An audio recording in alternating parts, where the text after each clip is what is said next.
licenciado. Muchísimas gracias, les agradezco muchísimo. Vamos a abordar el día de hoy un tema introductorio dentro de nuestro procedimiento. Son temas que ustedes ya tuvieron que haber abordado en teoría del proceso, pero como ya lo vieron en la presentación, hoy vamos a hablar del derecho objetivo, derecho subjetivo y algunos otros temas que van entrelazados con este. Sin embargo, como ya les había mencionado en una clase anterior, es parte de mis intereses que ustedes pues estén muy activos en el conocimiento de los aspectos que aquí vayamos a analizar y de lo que ustedes ya analizaron. Eh, en este momento, ustedes van a recibir en vía Classroom un laboratorio que se refiere a algunos aspectos del derecho civil sustantivo. Yo les voy a dar a ustedes un tiempecito que va a vencer a las 2:32, es decir, cuando el reloj marque las 2:32, yo voy a cortar el laboratorio. Este laboratorio es voluntario, no es obligatorio que ustedes lo hagan todo, el que quiera lo hace, el que no, no. Son solo 10 minutos para que ustedes lo trabajen y contesten lo que ustedes crean que es la respuesta correcta de eso. Al concluir el laboratorio, yo les trasladaré a ustedes el resultado sobre un puntaje de 10 puntos para que ustedes más o menos comiencen a autoevaluarse. Como les digo, no es algo obligatorio, es optativo, no tiene ningún valor para efectos de zona ni de ningún examen, sino simple y sencillamente lo hará el que lo quiera hacer. Entonces, los voy a dejar antes de iniciar la clase con estos 10 minutillos, como les digo, cuando marque ya va a ser cuando marque realmente las 2:33. A las 2:33 yo suspenderé el laboratorio y ahí terminaremos y empezaremos ya con nuestra actividad. Entonces, a trabajar en esto, por favor. Ustedes ya lo deben de haber recibido y les deseo lo mejor. Se cuidan. Nos vemos en un rato.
Bien, ya la prueba ya concluyó, tal como habíamos dicho. Esto me sirve para dos cosas. Lo primero es que ustedes están autoevaluando. Quiero decirles de que la mayoría o el promedio son 5 puntos de 10. Solo tengo una nota alta de 9 puntos de una sola persona. Presentaron su prueba 83 compañeros, 82 para ser más exactos. Y me sirve también pues para establecer ya algunos lineamientos y parámetros para estos exámenes parciales. Ustedes ya tomaron ustedes en cuenta que cuando determinemos una hora de terminación, a esa hora estará concluyendo el examen. Quien no lo haya podido enviar, quien no lo envíe, pero obviamente no tendrá derecho a su nota. Y también la mayoría de veces ustedes estarán recibiendo su nota, no forzosamente las respuestas. Hoy me he permitido enviarles a ustedes las respuestas para que ustedes se autoevalúen y por supuesto, tal vez no hoy, sino en la próxima sesión de clase, el día martes, ustedes me puedan aclarar o hacer preguntas de derecho civil. El tema es derecho civil. Lo que yo abordé hoy fue un conocimiento, 10 preguntitas del Código Civil para ver ustedes cómo se encontraban. Como insisto, el medio de notas me dice que están por el 50%. Eso pues no es nada halagador, tomando en cuenta que ustedes ya están cursando el penúltimo año de la carrera. Entonces, por favor, no dejen de utilizar su código civil, de volver a leer su código civil, porque disposiciones del código civil vamos a estar nosotros abordando también en este curso. Otro de los aspectos que aprovecho antes de entrar ya en materia es que veo que todavía hay algunos compañeros que no aceptaron la invitación para esta clase y entonces piden autorización para ingresar a la clase. Entonces, pues cuando antes de iniciar, antes de la hora, pues yo sí estoy admitiéndolos, no son muchos, pero los invito a quienes todavía tienen que pedir el permiso para ingresar, que acepten la invitación que yo ya he enviado vía correo electrónico para que ustedes ya tengan un acceso directo al Meet de que estamos trabajando. Hoy, como les decía, nuestro tema es derecho objetivo y derecho subjetivo y vamos a estar ampliando algunas otras cosas más sobre ese tema. Eh, Hablar de estos temas es hablar de partes introductorias ya del curso, inclusive de introducción o perdón, de teoría del proceso. Estos temas que voy a estar abordando hoy muy rápidamente son temas que ustedes seguramente ya abordaron, ya conocieron, pero que hoy debo recordar. Para empezar, recuerden ustedes que la mayoría de nuestros derechos, y en ese no se excluye el derecho procesal, devienen del derecho romano. Ya en la época del derecho romano, pues ya se hablaba del derecho como regla, como norma, y el derecho como una facultad de reclamar. Es decir, un aspecto es lo que el legislador nos dice que debemos de hacer para mantener una buena relación o convivencia dentro de la sociedad, y otra cosa es lo que nosotros individualmente queremos hacer.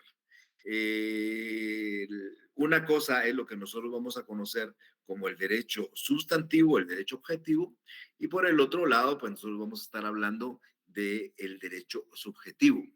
El Código Civil, el Decreto Ley 106, de donde se regulan una serie de instituciones, lo que hace el Código Civil es regular nuestras relaciones. Normalmente lo que nos da son reglas de convivencia. Yo he puesto algunos ejemplos, ustedes los estarán recordando cuando vean su Código Civil, pero el Código Civil les dice, por ejemplo, cómo hay que redactar un contrato de compra-venta y dice cuáles son los derechos del comprador, las obligaciones del comprador, o un contrato de arrendamiento y dice cuáles son los derechos del arrendante y cuáles los derechos del arrendatario. Por dar algunos ejemplos, nos dice el Código, por ejemplo, en el matrimonio, cuáles son los derechos de los cónyuges dentro del matrimonio. Entonces, lo que nos da el Código Civil es un conjunto de normas objetivas o de normas sustantivas que nosotros debemos de acatar. Normalmente, la mayoría de códigos son de carácter prohibitivo. Yo, y ustedes saben, ese principio de legalidad en el derecho civil es que lo que la ley no nos prohíbe, nosotros lo podemos hacer. Entonces, lo que hace la ley, como les decía yo, es normalmente prohibir. El Código Civil lo que contiene son reglas prohibitivas. Pero eso es lo que nosotros vamos a entender como derecho objetivo, o perdón, o mejor dicho, derecho, sí, derecho objetivo. que es lo que está plasmado en un conjunto de normas, normalmente hechas por un legislador, por una asamblea legislativa, y eso lo que hace es regular. Y por el otro lado, pues vamos a estar hablando del derecho que tenemos todos nosotros de poder hacer o no hacer algo, o de exigirlo. Entonces, estos son, como insisto, son recordatorios. Cuando yo veo y leo el Código Civil, lo que voy a encontrar en el Código Civil son normas que lo que hacen es crear normalmente ciertos parámetros de limitaciones o de obstaculización a nuestro actuar normal. Yo puedo hacer lo que la ley me permite, pero yo, por ejemplo, no me puedo casar con mi hermana. Yo puedo hacer lo que la ley me permite, pero yo, por ejemplo, estoy obligado a dar alimentos a mis hijos. Entonces, estos aspectos son los que vamos a encontrar dentro del derecho objetivo, es decir, lo que nosotros vemos y visualizamos en una norma. El matrimonio, por explicar algo, el matrimonio como institución social es la unión de un hombre y una mujer, no dice dos hombres ni dos mujeres, y por consiguiente, para que un matrimonio sea válido, se requiere que sean un hombre y una mujer, por supuesto, con ninguna circunstancia que limite ese aspecto. Antes del derecho, por supuesto, recuérdense que era la ley del más fuerte. Posiblemente en la época cavernícola, pues no habían disposiciones que regularan la convivencia. Si ustedes en algún momento han oído de aquella obra bueno, no me recuerdo, pero aquella novela de Robinson Crusoe, en la obra de Robinson Crusoe, él queda en una isla. Él solitariamente no necesita de normas de convivencia. Pero cuando aparece su amigo, el morenito, que se denominaban o le denominan Abril, pues entonces ya hay una relación entre dos personas y por consiguiente deben de existir reglas de convivencia. Y dentro de esas reglas de convivencia, por ejemplo, no puede comprar A, no puede vender Y, no puede heredar A, no puede recibir herencia Y, por ejemplo, existe a la par una facultad de alguien de exigir un derecho que se le hubiera violado. Si yo doy un préstamo, un mutuo, que dice el mutuo, es un contrato por el cual una persona da algo a cambio con la obligación de devolverlo en el calidad de préstamo. Entonces, si yo recibo en calidad de mutuo 1 millón de quetzales, mi obligación es devolverlo, porque eso dice la norma objetiva. Pero el acreedor tiene un derecho subjetivo. ¿Y cuál es el derecho subjetivo? De cobrármelo o de no cobrármelo. Depende de él. Entonces, a mí el legislador me pone una norma objetiva donde me establece una obligación e indirectamente crea un derecho de otra contraparte y esta persona puede o no puede exigir. El legislador, por seguir dando ejemplos, dice que una causal de divorcio es la infidelidad y por consiguiente un hombre o una mujer infiel cae en una causal de divorcio. Esa es la norma objetiva. La norma subjetiva es que el otro contrayente, el otro conviviente, el otro cónyuge, exija, si quiere o no exija, el divorcio. Entonces, esa es la gran diferencia entre lo que es un derecho objetivo plasmado en una norma y un derecho subjetivo que es lo intrínseco que nosotros tenemos de hacer o no hacer algo, de exigir o no exigir un derecho. Eh, Ese derecho subjetivo, que es el que estoy hablando, simplemente es el que tenemos nosotros de poder exigir el cumplimiento o el cumplimiento o la extensión de una norma contenida en el derecho objetivo. Insisto, dando el ejemplo, el matrimonio pues, se disuelve por el divorcio, una causa de divorcio es la infidelidad, esto es una norma objetiva, está establecida en la ley, Pedro es infiel, María su cónyuge tiene el derecho subjetivo de exigir el divorcio o de no exigir el divorcio.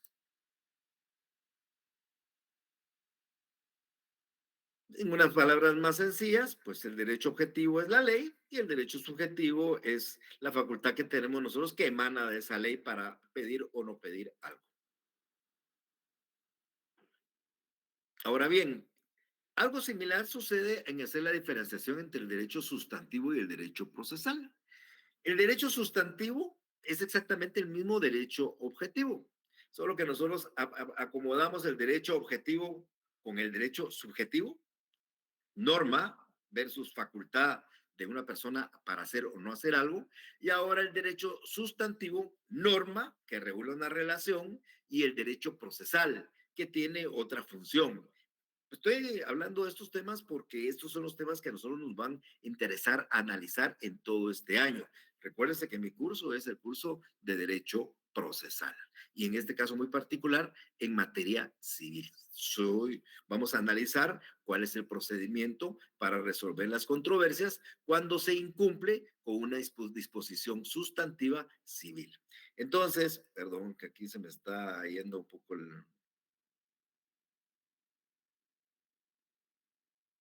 Entonces, el derecho sustantivo, reitero, es lo mismo que el derecho objetivo, es un conjunto de normas que regulan el deber dentro de la sociedad. Entonces, las normas que están en el Código Civil son derecho sustantivo y nosotros debemos de acatarlas. Solo podemos hacer lo que la ley no nos prohíbe, como un principio, insisto, de legalidad del derecho o del derecho sustantivo.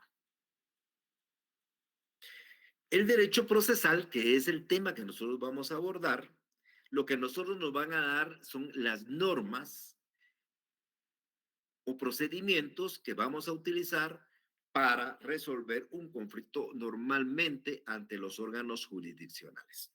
O sea, a partir de hoy, nosotros leyendo nuestro decreto ley 107, Código Procesal Civil y Mercantil, lo que vamos a encontrar, porque ese es un código procesal, son disposiciones que nos van a establecer la forma en cómo se desarrolla la actividad jurisdiccional.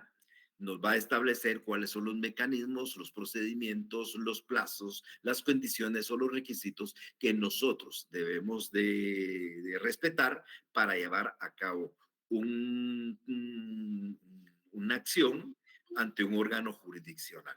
Entonces, eso es el conjunto de normas. Aquí, por supuesto, vamos a estar analizando ciertas instituciones que ustedes ya conocen, que reitero, ustedes seguramente ya han visto en el ámbito del curso de teoría del proceso.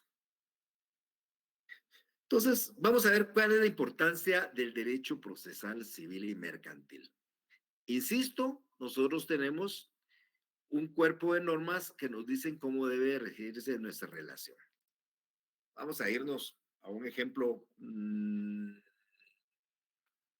que voy a utilizar mucho en este año, por supuesto, pero que ustedes seguramente van a familiarizar con él. Vamos a pensar un momento en un programa mexicano cómico, que por cierto yo soy muy fan de él, que es el programa del Chavo del Ocho. El programa de Chavo del Ocho se desarrolla en una vecindad, en un lugar donde hay un propietario de los apartamentos y una serie de inquilinos y vecinos donde se desarrolla. Dentro de los iguales, por supuesto, sobresale el Chavo del Ocho. Pero ustedes recordarán todos los pasajes de esto, el propietario de esa vecindad, el señor Barriga, es una persona que normalmente llega a cobrar la renta. ¿Por qué? Porque aquí se está dando en esta presentación o esa representación una relación entre un inquilino y un arrendador. Alguien que da un bien a cambio de una renta. El señor Barriga da un apartamento a doña Clotilde, un apartamento a don Ramón, un apartamento pues a la mamá de Kiko, y ellos son los inquilinos y él es el arrendador. Él es el arrendador, ellos son los arrendatarios. Si nosotros aplicáramos esto a las disposiciones del Código Civil, normas sustantivas y objetivas, vamos a encontrar que hay ciertos derechos y ciertas obligaciones que tiene tanto el arrendatario como el arrendador. Pero vamos a ir a una que seguramente ustedes leyeron y si no leyeron, el sentido común nos dice que hay. ¿Y cuál es? La que el arrendatario está obligado a pagar la renta. ¿Ok? Entonces, ¿qué sucede? Pues una persona está obligada a pagar la renta, el arrendatario, el arrendador tiene derecho a percibir una renta. Hay una disposición objetiva, normas sustantivas y el derecho subjetivo del señor Barriga de cobrar o no cobrar. Inclusive hay un pasaje en la serie donde el señor Barriga le perdona a don Ramón las rentas porque él es boxeador, ustedes recordaron también. Entonces, ese derecho del señor Barriga de cobrar o de no cobrar es su derecho subjetivo. La obligación de don Ramón de pagar la renta es un derecho objetivo y está vinculado a una norma sustantiva en el Código civil. ¿Qué pasa cuando don Ramón no paga la renta y le debe 14 meses de renta al señor Barriga? Pues el señor Barriga se molesta, se inquieta y entonces ya hay un conflicto entre el arrendante y el arrendatario, un conflicto entre el don Ramón y el señor Barriga. Entonces, cuando existe ese conflicto, lógicamente nosotros vamos a buscar mecanismos de solución del conflicto. Es decir, voy a pensar en voz alta sin tener que ir todavía a un órgano jurisdiccional. Podemos platicar, yo abogado del señor Barriga, platicar con don Ramón pues comprometerse a pagar ya no una renta mensual, sino dos rentas mensuales para ponerse al día y buscamos una solución pacífica al problema. Y eso normalmente se llama la autocomposición. ¿Por qué? Porque estamos resolviendo nosotros mismos el conflicto. No hay intervención de terceros. Bueno, pero podría haber una intervención de terceros. Nosotros podríamos pedirle favor, por ejemplo, a doña Clotilde, que ella fuera intermediaria, pues aquí podrá haber otra figura que podría ser la mediación o la conciliación. Pero esos son aspectos que realmente, pues, tal vez no voy a enseñar porque las técnicas de mediación o las técnicas de conciliación, pues hay que recibir cursos para ser mediador o ser conciliador. Aquí lo que a mí más me interesa y es lo que vamos a trabajar casi en todo el año, es explicarles a ustedes qué vamos a hacer como última instancia, porque lo primero que también hay que hacer, eso sí, de una vez hoy se los digo, es tratar de buscar acuerdos. O sea, lo primero que nosotros debiéramos de hacer es tratar de buscar la posibilidad de resolver un conflicto o resolver una situación sin necesidad de llegar ante un órgano jurisdiccional. Entonces, fuera de esta actividad que se da, nosotros vamos a recurrir a un órgano jurisdiccional ya cuando hemos agotado todas las instancias conciliatorias de autocomposición. Y nos vamos a tener que ir a lo que vamos a conocer como la heterocomposición, que no es ni más ni menos que la participación de un tercero que es imparcial, que es el que va a tomar la decisión. Este tercero va a decidir si es o no, si da o no la razón a X o Y persona. Entonces, el derecho procesal lo que va a buscar es el mecanismo para llegar ante el juez para que el juez tome una decisión sobre este aspecto. La actividad que desarrolla el juez es la figura que ustedes van a conocer y que seguramente ya conocen como la jurisdicción.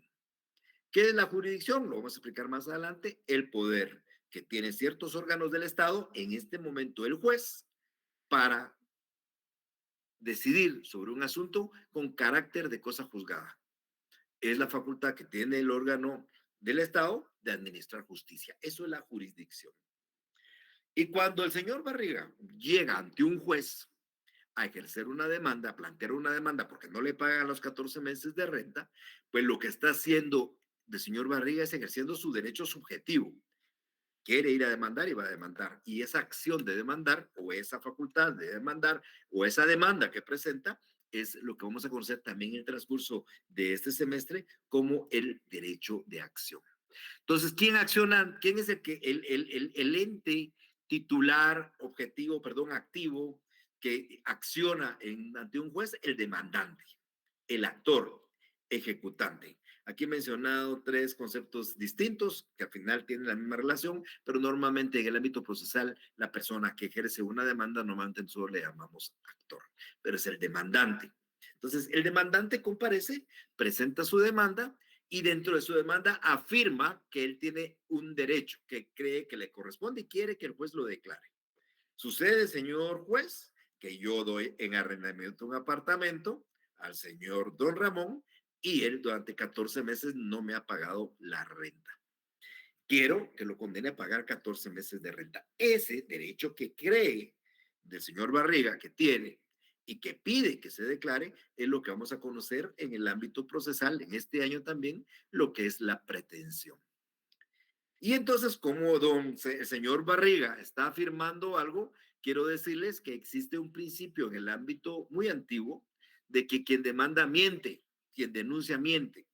Es decir, si yo vengo a decir que ustedes me deben, de en primera instancia yo miento, salvo que yo demuestre que no miento.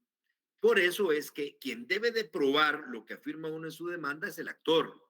Quien debe demostrar que lo que yo estoy diciendo en la demanda es cierto es quien presenta la demanda.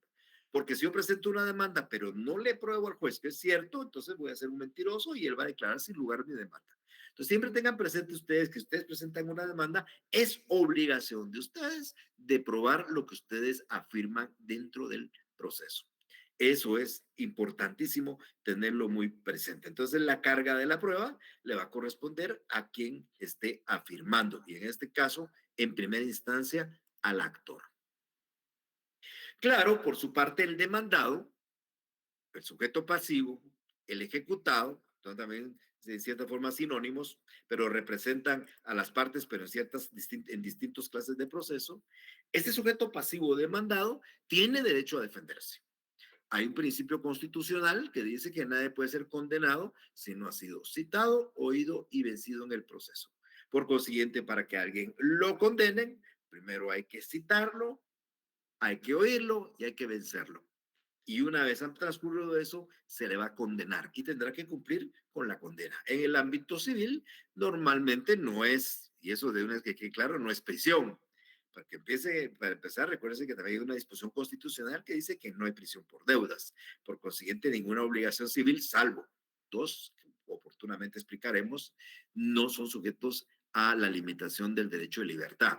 Normalmente aquí las controversias se resuelven normalmente con afectar el patrimonio del deudor, embargándole bienes, embargándole casa, embargando el salario, arraigándole, limitando su derecho de locomoción, pero en ningún momento limitando su derecho de libertad. Entonces, el sujeto pasivo tiene el derecho de defenderse. ¿Y qué hace cuando se defiende? Él alega las circunstancias que a su criterio impiden o modifican el derecho de acción del actor. Y entonces, como dice uno de los principios de las teorías, ay, se me fue ahorita el nombre en este momentito, pero ya me voy a acordar en un segundito, de Newton, es que frente a una acción hay una reacción.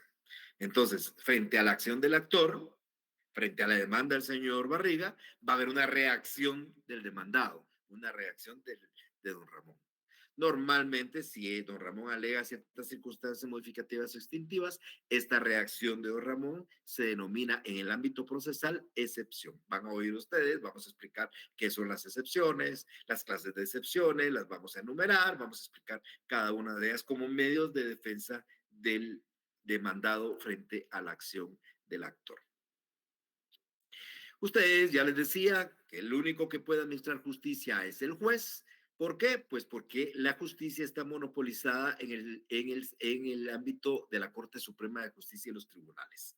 La Constitución Política de la República dice que la facultad de juzgar y de ejecutar corresponde con exclusividad a la Corte Suprema de Justicia y los demás tribunales. O sea, no vamos a encontrar a alguien fuera de lo que dice la ley que pueda juzgar con autoridad de cosa juzgada, con fuerza.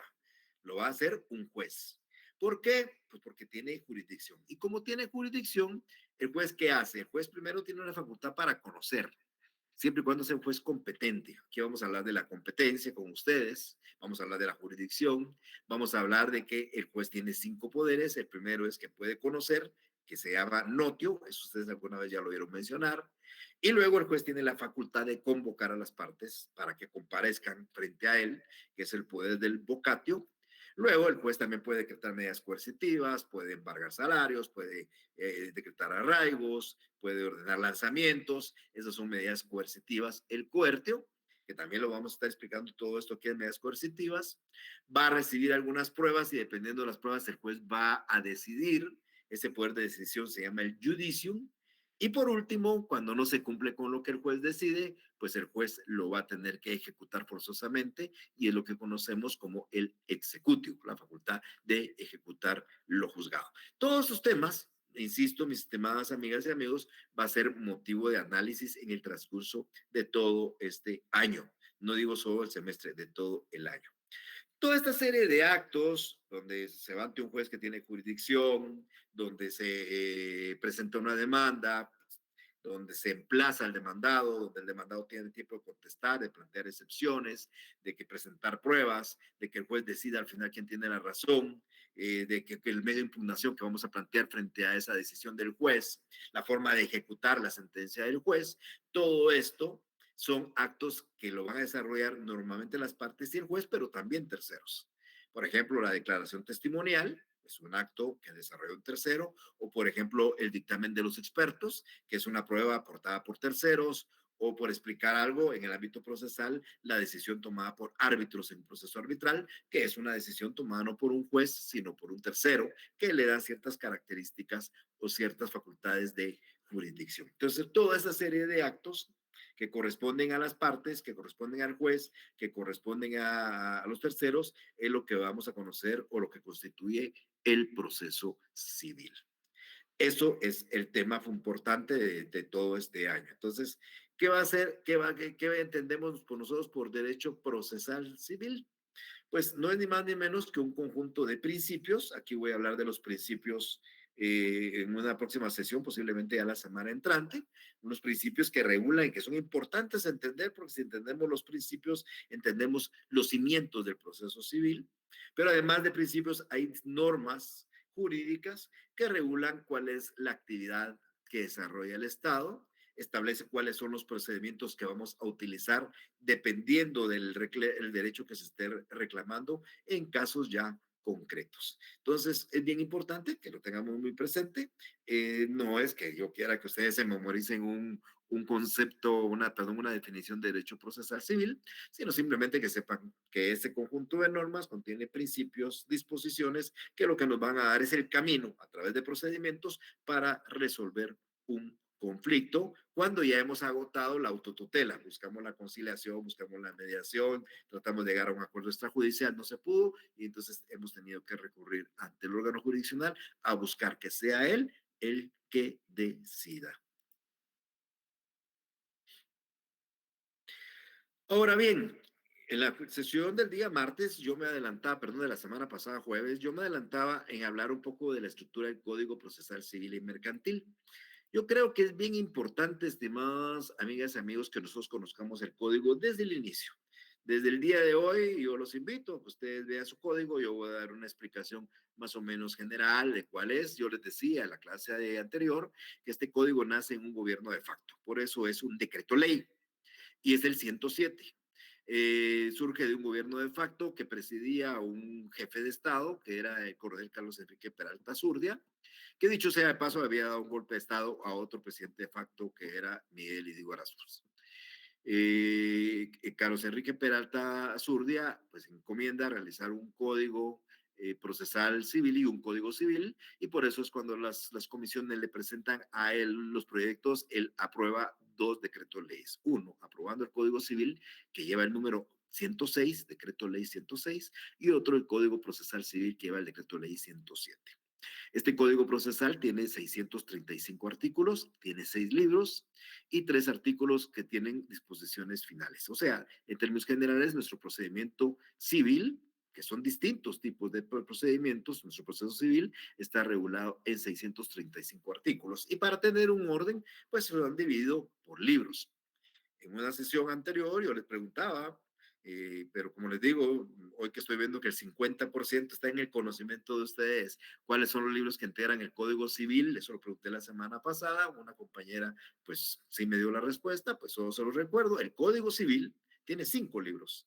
El libro primero, Personas y Familia, el libro segundo, de los bienes de la propiedad y demás derechos reales, el libro tercero que habla de la sucesión hereditaria, el libro cuarto del registro de la propiedad y el libro quinto que habla de las obligaciones. Tiene 2 partes, obligaciones en general y contratos en particular. Ahora, el Código Procesal Civil tiene 6 libros y están titulados de la forma que voy a tratar de explicarles yo para que ustedes más o menos vayan entendiendo cuáles son esos libros que contienen, aunque eso, insisto, lo vamos a estar viendo nosotros en el transcurso del semestre, o mejor dicho, en el transcurso del año.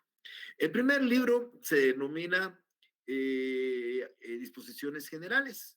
Y como su título lo menciona, lo que vamos a encontrar en este libro, estimados amigos, son aspectos generales.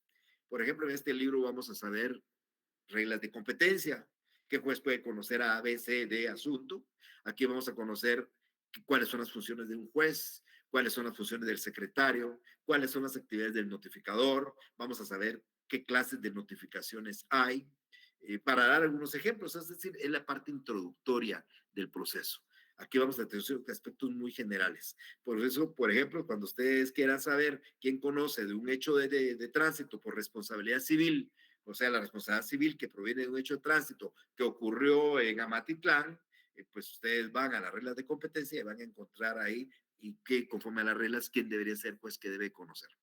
Ustedes tienen un caso en Guatemala de 1 millón de quetzales, pero también tienen un caso de 5,000 quetzales. Ustedes van a las reglas de competencia y van a determinar qué juez conoce un asunto de 1 millón y qué juez conoce un asunto de 5,000 quetzales. Entonces, aquí esto lo vamos a ver y está en el libro primero. Algunas actividades del juez, principalmente los actos de notificación, que son importantes conocerlos, también los vamos a tratar de explicar cuando estemos hablando de eso. Eso está en el libro primero, que se denomina disposiciones generales. El segundo libro, aquí hay una clasificación de Carneluti. En relación a Carneluti, hizo una clasificación de los procesos atendiendo a su finalidad. Vamos a hablar de esa clasificación más adelante, pero pues, les adelanto que para efectos procesales, y que es muy importante esa clasificación, los procesos se dividen en tres. Un proceso cautelar, que lo vamos a explicar, voy a hablarles, decirles dónde encontramos ese proceso cautelar, un proceso de conocimiento, que son los que declaran un derecho controvertido, es decir, A dice que el marido es infiel, hay que ir a un juicio y dependiendo de la prueba, el juez va a declarar el divorcio si es que se demuestra que hubo la causal, el juez va a decidir en eso. O don señor Barriga que pide 14 meses de renta y el señor y don Ramón que dice que no los debe. Y ahí que el juez tiene que decidir si se debe o no se debe o los 5 niños, hijos de un señor que a través de la arrepentimiento de su madre pide pensión alimenticia porque el marido no se los da y dice que el señor pues es un ingeniero de renombre y que gana 100,000 quetzales y que le puede dar 5,000 para cada uno de sus hijos. Esos aspectos el juez los va a decidir, pero eso lo hace a través de un proceso de conocimiento o proceso de cognición. En el libro segundo del Código Civil vamos a encontrar los 4 procesos de conocimiento. 3 diría yo, porque hay uno que salió del ámbito del Código Procesal para convertirse en una ley particular. Pero en ese libro segundo ustedes van a empezar y ahí vamos a centrar nuestras fuerzas casi todo este semestre en el juicio ordinario. El primer proceso de conocimiento, el típico proceso, para nosotros va a ser el juicio ordinario. Ese lo vamos a aprender casi de punta a punta. Lo vamos a encontrar en el libro segundo, desde lo que es la demanda hasta casi lo que es la sentencia. La defensa del demandado, las excepciones, los registros de una demanda, los medios de prueba, cómo se ofrecen las pruebas, cómo se propone, cómo se diligencia, qué medios de prueba hay, todo eso en ese libro segundo. Además, vamos a encontrar 3 procesos más de conocimiento aparte del ordinario. Ahí vamos a encontrar un juicio oral, que es el más novedoso entre el código, no existía en la ley anterior, que se caracteriza porque se hace en forma verbal. Vamos a encontrar un juicio sumario, que es un juicio corto, para normalmente asuntos de propiedad o de posesión. El caso de don Ramón y el señor Barriga se tramita en juicio sumario, por ejemplo, no es en juicio ordinario, sino en juicio sumario. El caso de los 5 hijos que quieren pensión se tramita en juicio oral, no es juicio ordinario, sino es juicio oral. Y ese juicio ordinario, juicio oral y juicio sumario se revelan el procedimiento en ese libro segundo. Y quedan 2 artículos en ese libro segundo del juicio de arbitraje, que yo les decía que es el procedimiento que sale del ámbito procesal y se crea en una ley que se llama Ley de Arbitraje, que es el decreto 67-95 del Congreso de la República, que seguramente ustedes deben de tener, creo yo, en sus códigos físicos, en la parte final de su código para estar, y si no, pues habrá que buscar la ley porque va a ser motivo de evaluación para el próximo semestre. Entonces, eso recoge el libro segundo, los procesos de conocimiento, y por eso así se llama procesos de conocimiento. Juicio ordinario, juicio oral, juicio sumario y juicio arbitral lo van a encontrar en ese libro. El libro tercero es un libro que lo que contiene son procesos también contenciosos, pero como yo les decía a un principio, ¿quién juzga? El juez, pero ¿quién ejecuta lo que juzga el juez? También el juez, porque el juez tiene la facultad de juzgar, judicio, y la facultad de ejecutar, executio. Entonces, cuando un juez dicta una sentencia y condena a don Ramón a pagar 14 meses de renta por un monto de tanto, o condena al obligado a dar alimentos a dar alimentos a sus hijos por un monto de tanto, eso hay que cumplirlo. Cuando no se cumple, entonces hay que hacerlo cumplir forzosamente y eso se hace a través de una ejecución. En el libro tercero vamos a encontrar los procesos de ejecución. Aquí vamos a encontrar, originalmente, hasta hace cuestión de unos 4 meses, 5 meses, habían dos clases de ejecución, de ejecución, una singular y una colectiva. Pero la ejecución colectiva ya ha salido de este ámbito también, ya no está en el Código Procesal porque hay una ley relativa a quiebras que regula esos procesos de ejecución colectiva. Va a ser motivo de un análisis muy rápido y voy a explicar en su oportunidad por qué. Pero lo que sí vamos a ver este semestre de ese libro tercero son las ejecuciones singulares.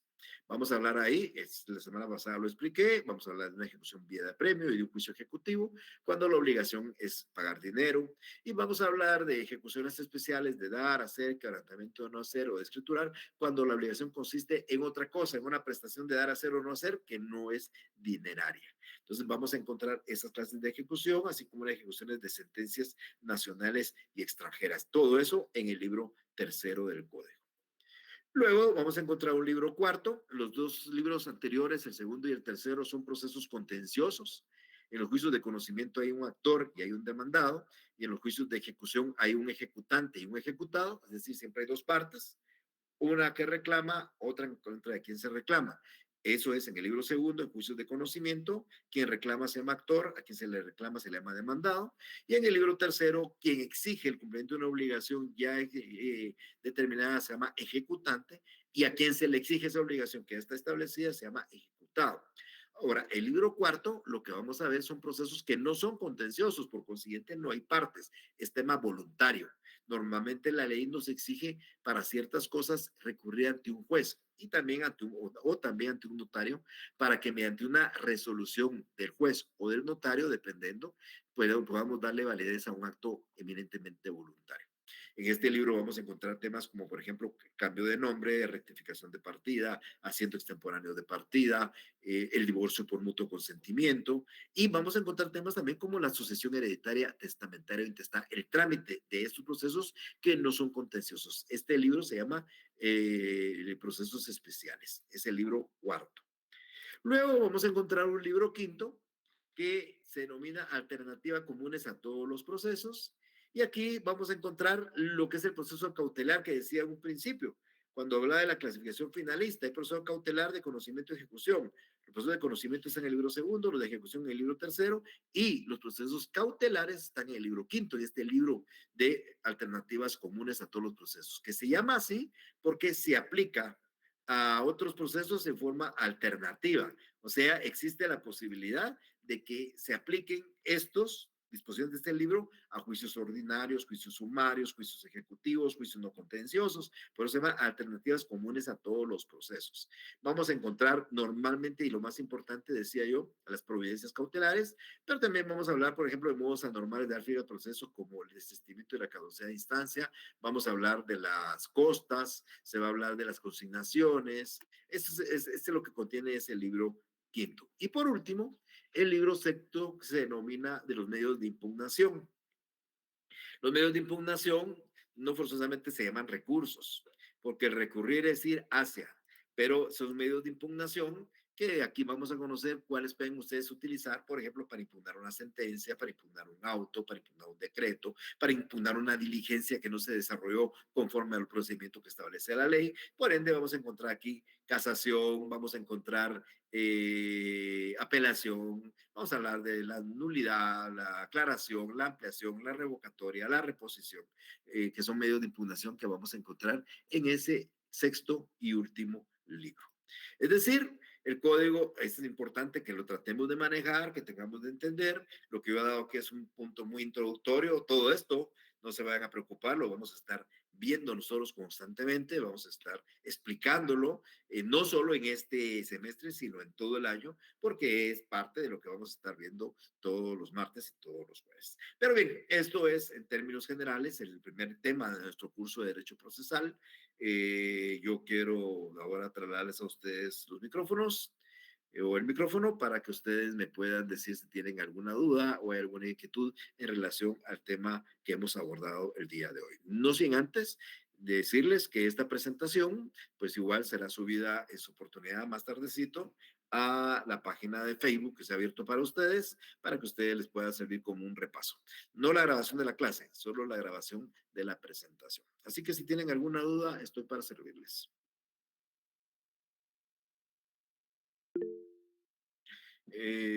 Ebony, por favor. Yo tenía una duda. Bueno, me gustaría que me dejaran claro esto. ¿El derecho sustantivo es igual que las leyes sustantivas ¿El derecho o hay sustantivo una diferencia es igual a qué? a Perdón. las leyes sustantivas? Sí, por supuesto, exactamente, exactamente. Leyes sustantivas, derecho, el Código Penal. Ley sustantiva, el Código Civil.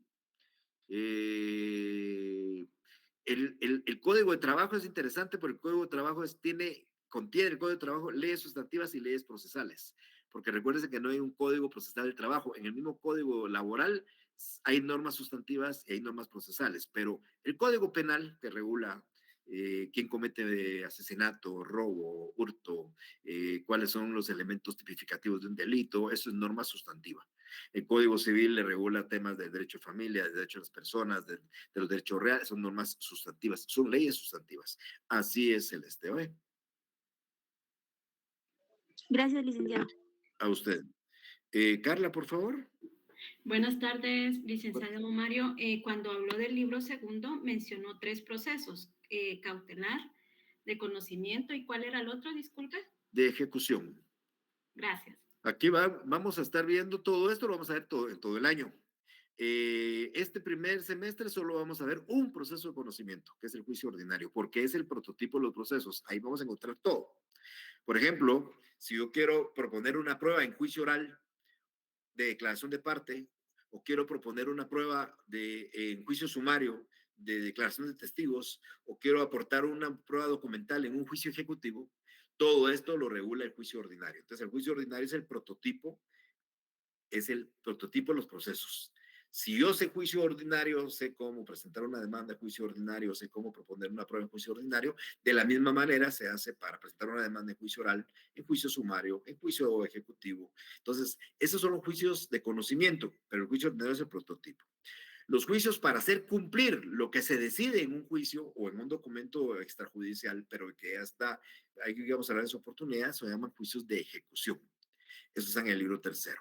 Ahora, para garantizar las resultas de un juicio futuro, ya sea de conocimiento o de ejecución, están los procesos cautelares. Todo eso voy a explicarlo, pero son 3 procesos y en su orden deberían de ser no de importancia, sino en su orden que normalmente se plantean, es un juicio cautelar, uno de conocimiento y uno de ejecución.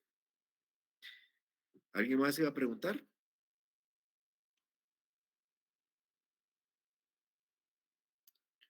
Bueno, es importante que Gerson, por favor. Buenas tardes, licenciado. Disculpe que no encienda la cámara. No tenga pena, Gerson, dígame. Solo una duda. Fíjese que yo quisiera saber si por parte suya directamente hay algún libro escrito que trate del curso en sí. Gerson, el martes explicaba yo,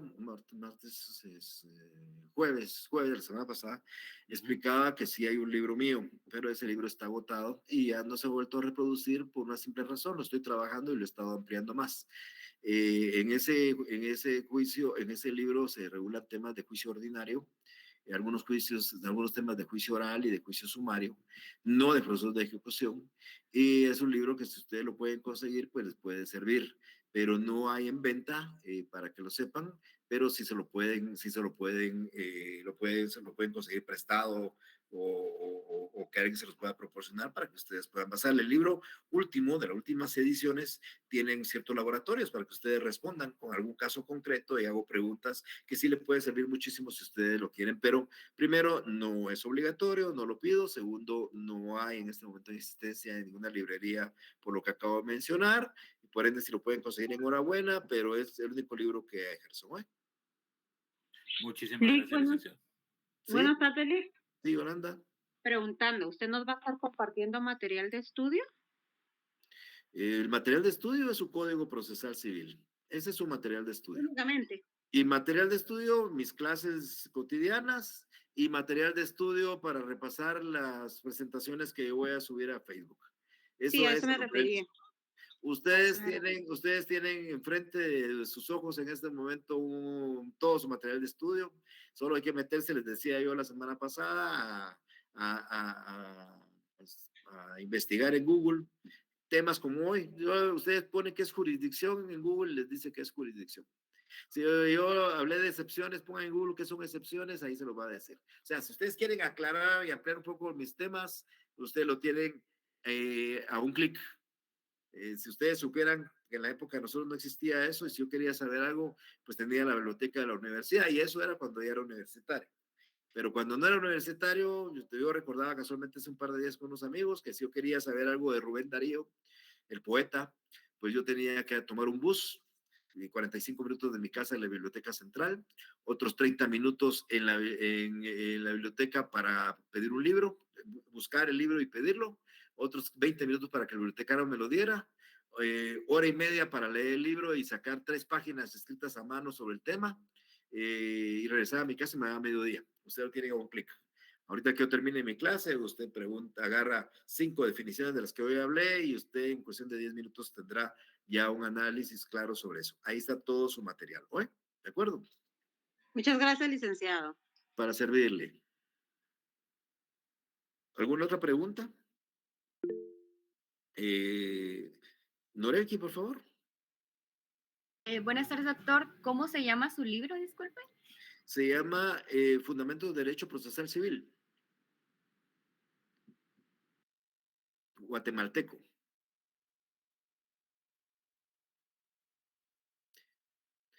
Y hay otro, pero ese, mire, ese es el nombre que tenía anteriormente. Búsquelo como análisis de los procesos de conocimiento.